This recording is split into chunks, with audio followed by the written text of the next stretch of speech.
Informasi lainnya, Saudara, Menteri Keuangan Sri Mulyani mengatakan tarif dagang yang dikenakan Presiden Amerika Serikat Donald Trump bakal berdampak terhadap pertumbuhan ekonomi Indonesia. Dalam rapat kerja dengan Komite 4 DPD RI, Sri Mulyani menyebut efek tarif Trump bakal mempengaruhi pertumbuhan ekonomi dan proyeksi RAPBN 2026. Kata Menkyu, pertumbuhan ekonomi di ke depan harus realistis karena kondisi ketidakpastian global masih cukup tinggi. Bapak Ibu sekalian, anggota DPD Republik Indonesia langsung memunculkan sentimen negatif di pasar keuangan maupun ekonomi global. Kita lihat aktivitas manufaktur global yang ekspansif sudah mulai melemah, dan juga dari sisi prospek pertumbuhan ekonomi yang juga diperkirakan makin lemah atau melakukan terjadi revisi ke bawah. Triwulan kedua ini di Indonesia masih coba terus bertahan dari tekanan dan berbagai ketidakpastian global yang makin meningkat. Kita lihat inflasi kita masih terkendali, ini berarti daya beli masyarakat masih bisa terjaga.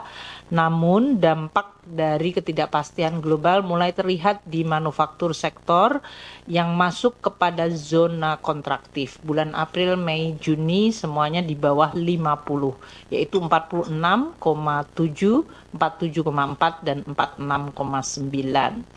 Mayoritas banyak negara yang diobservasi juga mengalami PMI-nya negatif. Meskipun demikian, neraca perdagangan kita masih relatif resilient, yaitu 24,6 billion US dollar surplus dari neraca perdagangan. Meski diancam tambahan tarif impor 10%, Indonesia tetap konsisten akan menjadi anggota kelompok BRICS. Menurut Menteri Sekretaris Negara Prasetyo Hadi, pemerintah saat ini masih bernegosiasi dengan perwakilan Amerika Serikat melalui Menko Perekonomian Erlangga Hartarto. Menurutnya, Saudara, tidak ada kebuntuan saat negosiasi sehingga Indonesia masih mendapat beban tarif yang tak berubah saat penetapan pertama kali oleh Presiden Donald Trump.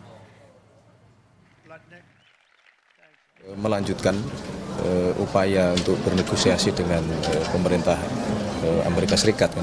Berdasarkan apa yang disampaikan Presiden Trump, di situ kan beliau memberi tenggat waktu sampai 1 Agustus. Nah, di jeda waktu ini tadi malam kami berkoordinasi juga dengan Menko Ekonomi ya, untuk kemudian melanjutkan kembali proses negosiasi. Di situ kan dibuka beberapa ruang juga itu.